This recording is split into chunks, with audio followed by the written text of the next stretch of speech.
विश्व हिंदू परिषद भोपाल समरसता विभाग ने समरसता गोष्ठी का आयोजन मानस भवन श्यामल हिल्स पे किया, जिसमें विश्व हिंदू परिषद के राष्ट्रीय संगठन महामंत्री विनायक राव देशपांडे ने संबोधित किया और सामाजिक समरसताओं के लिए ना हिंदू पतितो भव की भावना पर चलने का संदेश दिया। देखिए इसी पर हमारी ये खास रिपोर्ट।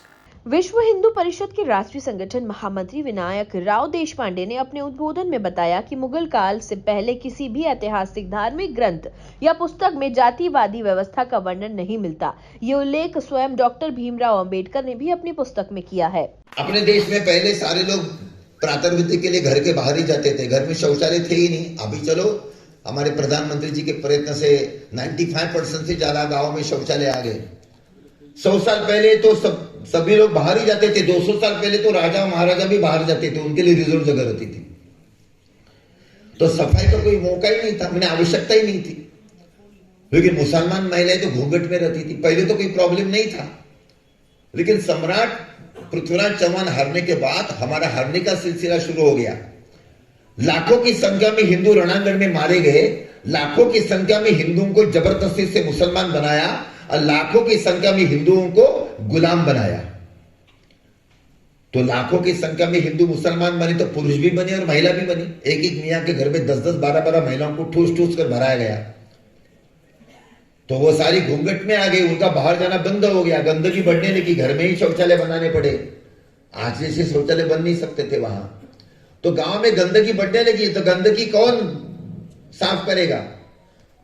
तो जो हिंदू हार गए थे, जिन्होंने इस्लाम का स्वीकार नहीं किया था, जिनको गुलाम बनाया गया था, वो गुलाम बने हिंदुओं को लाया गया और मार मार के उनको बताया गया या तो इस्लाम का स्वीकार करो और मुसलमान नहीं बनना है तो हमारे घर का मैला साफ करो।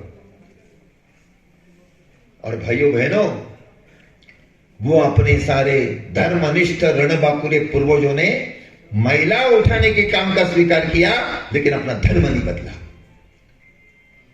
उनके स्वाभिमान का भंग हो गया, इसलिए हम उसको भंगी मेहतर आज सफाई कर्मी वाल्मीकि सुदर्शन कहते हैं। हमारे वाल्मीकि समाज के, सुदर्शन समाज के जो जिनको हम सफाई कर्मी कहते हैं, उनके गोत्र क्या है? उनका गोत्र है राठौड़ है, सोलंकी है, चौहान है, परमार है, गहलोत है। ये किसके गोत्र है? पूछो सबको। अमृतलाल नागर जी लखनऊ के, अभी वो गुजर गए। उनका एक उपन्यास है नाचो बहुत गोपाल, वाल्मीकि समाज पर है। उसमें उन्होंने वाल्मीकि समाज के 27 गोत्र दिए। उसमें 25 गोत्र क्षत्रियों के, 2 गोत्र ब्राह्मणों के हैं। माननीय अशोक जी सिंघल नागपुर में आए थे, तो नागपुर के वाल्मीकि समाज के अध्यक्ष चौहान साहब वो उनको मिलने के लिए आए। उन्होंने पहले माननीय अशोक जी को पत्र लिखा था, 2004 की बात मैं बता रहा हूं। वो आते समय अपने वो चारण भाट जो है उनको लेकर आए थे। वो 35 पीढ़ियों की सूची लेकर आए थे और उन्होंने कहा, अशोक जी 35 पीढ़ी पहले हम बूंदी के पास फलाने फलाने जगह के जागीरदार थे। वो सही था, उनके साथ जो थे उन्होंने सारी दिखाया कैसे कैसे आए। उन्होंने कहा, अशोक जी हम तो क्षत्रिय राजपूत कितने साल। इसके साथ ही विनायक राव देशपांडे ने बताया कि 14वीं शताब्दी से पूर्व हिंदू धर्म में रात्रिकालीन विवाह, बाल विवाह, घूंघट प्रथा, सती प्रथा, छुआछूत आदि अनेक विकृतियां कहीं भी नहीं थी। विश्व हिंदू परिषद पूरे देश में एक अभियान के माध्यम से सामाजिक भेदभाव एवं अस्पृश्यता का उन्मूलन करने का कार्य कर रहा है। निकट भविष्य में संपूर्ण हिंदू धर्म एक सूत्र में संगठित होगा।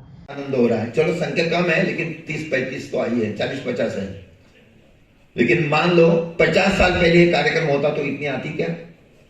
और 100 साल पहले होता तो एक भी नहीं आती, एक भी नहीं आती। ऐसा क्यों? क्योंकि पहले तो अनेक बंधन थे हमारे माता बहनों पर। क्यों बंधन हुए? हम सब जानते हैं। चाहे तुर्क हो चाहे अरब हो, दुनिया के सारे मुसलमान जितने देशों में गए आक्रमण करने के लिए, वहां उन्होंने वहां की महिलाओं पर सबसे ज्यादा अत्याचार किए। मुसलमान ऐसी कौम है कि उनके दृष्टि से वो जिसको काफिर कहते हैं, वो काफिर महिला अगर नहीं मिलती है तो अपने ही मजहब की महिलाओं पर वो अत्याचार करते हैं। जैसे पाकिस्तान में सुन्नी मुसलमान शिया महिलाओं पर अत्याचार करते हैं, और सुन्नी और शिया दोनों पुरुष अहमदिया महिलाओं पर अत्याचार करते हैं। अत्याचार करना यही उनका धंधा है। तो जब हम हारने लगे तो हमारे हजारों लाखों महिलाओं उनकी वासना की शिकार बनने पड़ी। तो बहु बेटियों की रक्षा कैसे करना? एक बहुत बड़ा प्रश्न निर्माण हो गया। तो उस समय के समाज धुरीण थे, उन्होंने कुछ बातें की। पहली उन्होंने बात की, कोई भी महिला घर के बाहर नहीं जाएगी, चाहे लड़की हो चाहे बड़ी हो। तो पहले तो हमारी सारी महिलाएं पढ़ती थी। वेदों में 27 महिला ऋषियों के नाम है जिन्होंने वेदों की ऋचाएं जो रची। जो कहते हैं ना महिलाओं को और शूद्रों को वेद पठन का अधिकार नहीं, उनको ये मालूम नहीं है क्या? बोलने वालों को पता है कि चाहे गार्गी हो, चाहे मैत्री हो, चाहे आपाला हो, चाहे सूर्या हो, तो ये सारी जो महिला है ये सब ऋषि है, उनकी ऋचाएं हैं। तो इतनी सारी विद्वान महिला थी। शंकराचार्य मंडल मिश्र का जब बहस होने लगी तो कौन जीता कौन हारा, ये कौन निर्णय करेगा?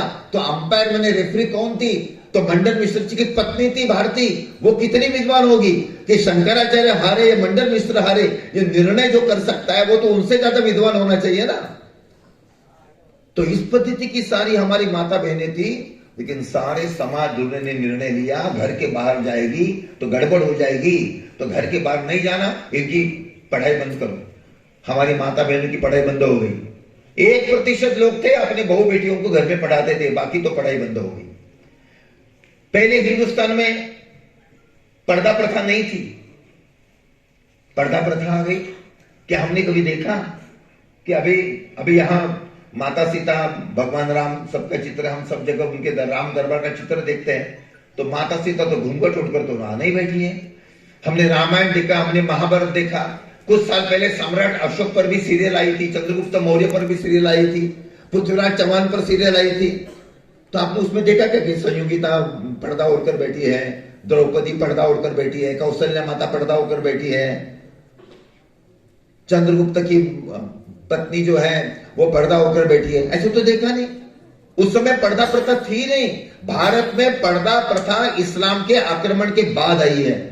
केवल पिता, पति और छोटा बेटा वो ही उस महिला का मुंह देख सकते हैं, बाकी सभी के लिए पर्दा प्रथा बंधन है महिलाओं पर। वो पर्दा प्रथा आ गई इस्लाम से बचाने के लिए। पहले हिंदुस्तान में बाल विवाह नहीं होते थे। माता द्रौपदी का बचपन में शादी नहीं हुई, माता सीता की बचपन में शादी नहीं हुई। हिंदुस्तान में बाल विवाह की पद्धत 12वीं शताब्दी के बाद आई है, पहले नहीं थी। 12वीं शताब्दी के पहले हिंदुस्तान के किसी भी भाषा के किसी भी पुस्तक में बाल विवाह का उल्लेख नहीं मिलता। बाल विवाह के सारे उल्लेख 12वीं शताब्दी के बाद के ग्रंथों में मिलते हैं। उत्तर प्रदेश में, बिहार में, बंगाल में, पंजाब में अगर हम जाते हैं तो वहां शादियां रात को होती है। और गुजरात में, महाराष्ट्र में, आधे मध्य प्रदेश में, कर्नाटक, आंध्र प्रदेश में जाते हैं तो वहां शादियां दिन में होती है। तो मैं उत्तर भारत में जब जाता था, पहले की बात बता रहा हूं मैं, 15-20 साल पहले की, तो मैं पूछता था, मैंने 4-5 जगह पूछा, तो सभी ने मुझे कहा कि जिन्होंने इस्लाम को परास्त किया 200-250 साल के बाद और जो स्वतंत्र हो गए, वहां शादियां दिन में होती है, और जो 700-800 साल तक गुलामी में रहे वहां शादियां रात को होती है। इसलिए होती है, दिन में शादी करेंगे तो मुसलमान हमला करेंगे, महिलाओं पर अत्याचार करेंगे, तो रक्षा कैसे होगी? आज बिजली आई है, पहले तो नहीं थी। रात को आक्रमण नहीं होता था, रात को युद्ध नहीं होता था, तो बहू बेटियों की रक्षा रात को होती थी, इसलिए रात के शादी की पद्धत आई। तो महिलाओं के धर्म में जितनी कुप्रथाएं, सारी कुप्रथा ये इस्लाम के आक्रमण के बाद आई है, पहले नहीं थी। तो इतनी बात नहीं, दुनिया में लगभग 200 देश है, उनमें से 125 देशों में गत 100 साल में जितने उत्खनन हुए, वो सारे उत्खननों में हिंदू संस्कृति के चिन्ह मिलते हैं। मेक्सिको में मिलता है, चिली में मिलता है, पेरू में मिलता है, इंडोनेशिया में, कंबोडिया में, ऑस्ट्रेलिया में, न्यूजीलैंड में, साइबेरिया में। तो इतनी जगह हमारे पूर्वज गए थे। कुलवंतो विश्व मरियम का जाप करते हुए हिंदू संस्कृति का विश्व संचार हुआ, हमारे लाखों पूर्वज गए। इस दौरान विश्व हिंदू परिषद प्रांताध्यक्ष पीताम्बर राजदेव, प्रांत मंत्री राजेश जैन, संतोष श्रीवास्तव, सचिव राजा भोज, एकल अभियान कल्याण समिति, विश्व हिंदू परिषद क्षेत्र संगठन मंत्री मनोज वर्मा, प्रांत संगठन मंत्री खगेंद्र भार्गव, प्रांत कार्याध्यक्ष के एल शर्मा मौजूद रहे। वहीं मंच संचालन हरिओम शर्मा ने किया। साथ ही इस दौरान बेरसिया विधायक विष्णु खत्री, नगर निगम अध्यक्ष किशन सूर्यवंशी, बीजेपी जिला उपाध्यक्ष सतीश विश्वकर्मा, अन्य सिख, बौद्ध, जैन, कबीर पंथ समेत अलग अलग जातियों के सैकड़ों लोग मौजूद रहे। Bureau report, MP news Bhopal.